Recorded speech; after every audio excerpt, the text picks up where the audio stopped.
So, Fabienne, at last we meet. I must say that you're beautiful on the outside as well as the inside. When you were talking to me on the phone, I could see all about you, and everything is good. You are really magnificent and stupendous and wonderful, and there just aren't enough words to describe how awesome you are. You have a beautiful soul, and needless to say, men are very attracted to you. And people in general are attracted to you because they can sense your inner beauty.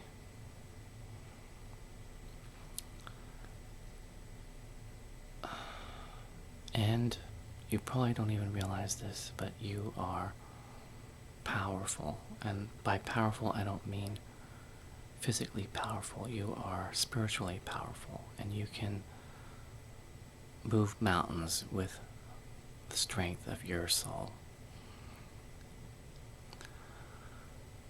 So first, I would like to briefly talk about our souls. So, when our soul is created, it begins a journey through time and space and experiences many thousands of lives, or even 1,000,000 lives or more. And as it passes through these lives, it will pass through 6 levels of consciousness or awareness, and each level is more advanced than the next, of course. Now, getting through the first 3 levels is relatively easy, but, it can be difficult for some people if they don't learn fast. So, getting from level 3 to level 4 gets more difficult. It can take a very, very long time. And getting from level 4 to level 5 has become almost impossible, but it's not truly impossible because many people get to level 5. And it could take billions of years.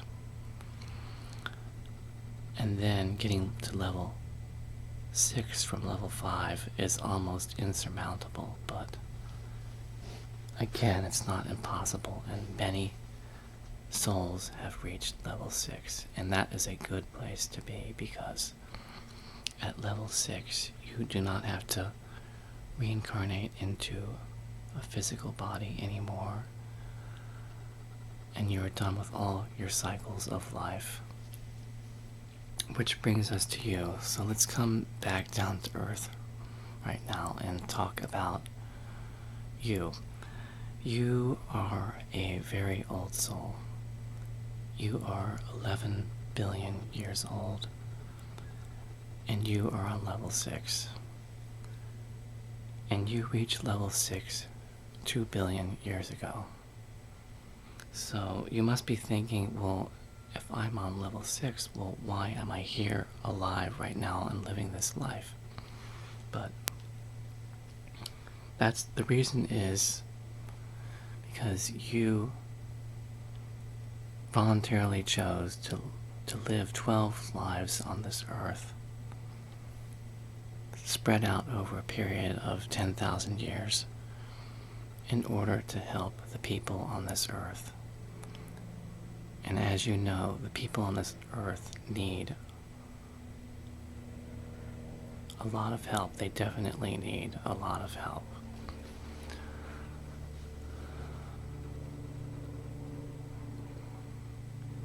So this is your 12th life and final life.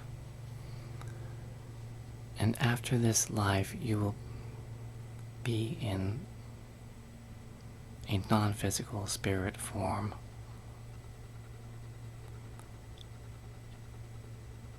and you will not reincarnate into a physical body.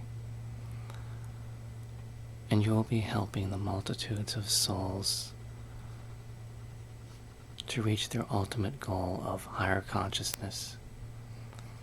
And of course, at any time, you may choose, if you wish, to reincarnate into a physical body on any planet in the universe. So you can always change your mind. The souls on level 6 can virtually do almost anything they want to do. So now I want to talk about your present life, which is quite remarkable. When you were 5 years old, out of the blue, you started playing the piano, and your parents were astonished. So they hired someone to give you lessons, but you really didn't even need lessons because you already knew everything. And they got you a violin, and you really excelled at playing the violin, much to everyone's amazement. You could play complicated, intricate pieces of music without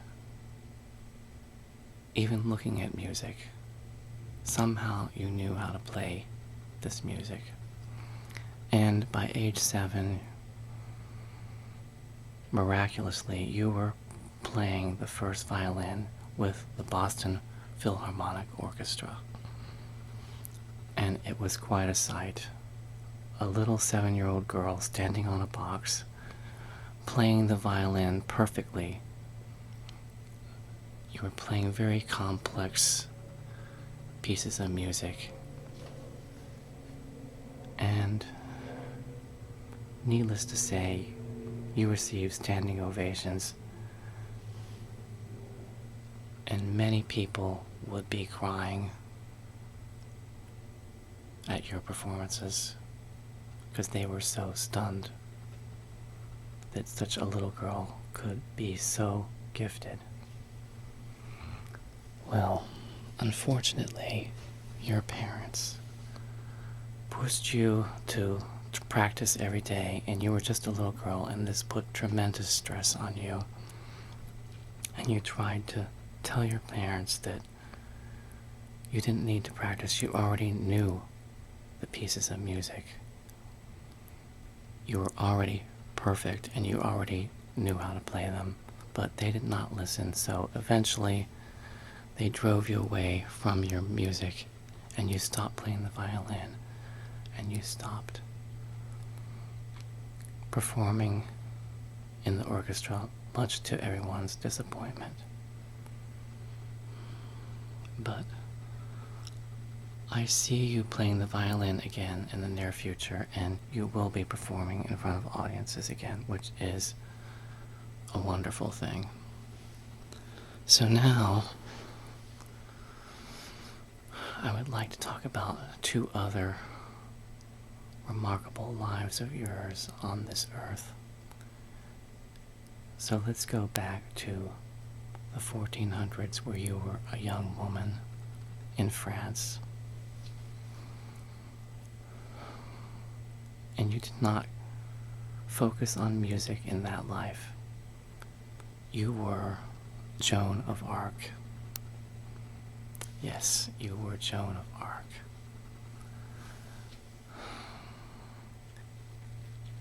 Well, I'm not going to go into the details of what happened or the minutiae of what transpired, but I want to say that basically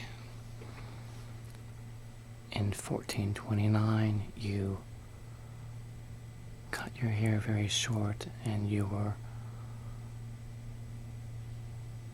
posing as a young man, and you led an army of thousands of French soldiers to Orleans,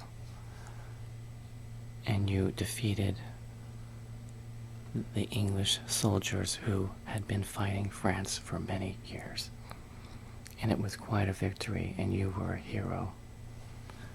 And even though you were just 17, you had a maturity beyond your age. Unfortunately, 2 years later, they burned you at the stake. And when they set you on fire, you were praying, and thankfully your prayers were answered, and your spirit left your body very fast, and you did not feel any pain, and you did not suffer. And on the other side, you were greeted by thousands of souls who knew you and admired you and loved you immensely, and it was quite a reunion. Meanwhile, back on Earth, your body had been almost completely destroyed by the fire, but your heart did not burn, and it kept on beating. When the people who did this to you saw this, they were horrified, and they realized that something supernatural was going on. And they thought to themselves that you must have been very special and very important, which you were. And they said to each other, "Oh my God, what have we done? We've made a colossal mistake." So I want to skip ahead now to the 1700s and what is now Austria. And in that life in Austria, you were concentrating on your musical talents again, as you are in this life. In that life, you were a man. You were the composer Mozart. Now, I know it's hard to believe that Joan of Arc, Mozart, and you are all the same person. You are all the same soul. But this is the information that was given to me, and I know that it's all true. And sometimes the truth can be quite surprising.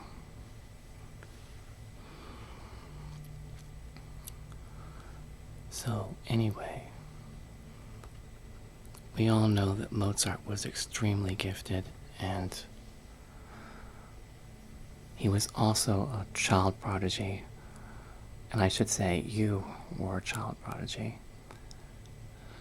And you played the piano at age 5 and were able to compose music at that age also. And the people in Austria had never seen such an exquisitely talented composer as you, Mozart. Unfortunately, you died very young, but you left behind around 600 wonderful pieces of music that have given a lot of joy and happiness to millions of people, even to this day. So, I would like you to think about what I've just told you and what I revealed. I know it's overwhelming, but you should be very proud of your accomplishments. And it's perfectly fine to be proud of yourself.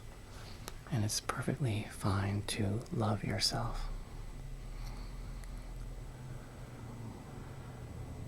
In this world, we speak of heroes, and some people label athletes and movie stars and mediocre entertainers as heroes, but these people are not truly heroes. You are a true hero. People like you who uplift humanity and bring them into the higher spheres of awareness.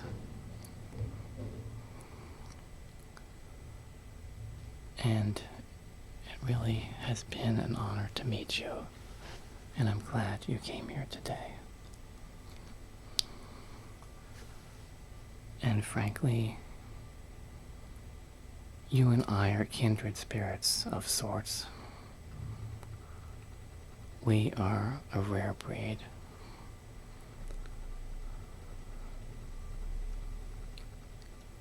I hardly ever meet someone else on this earth who is also on the 6th level.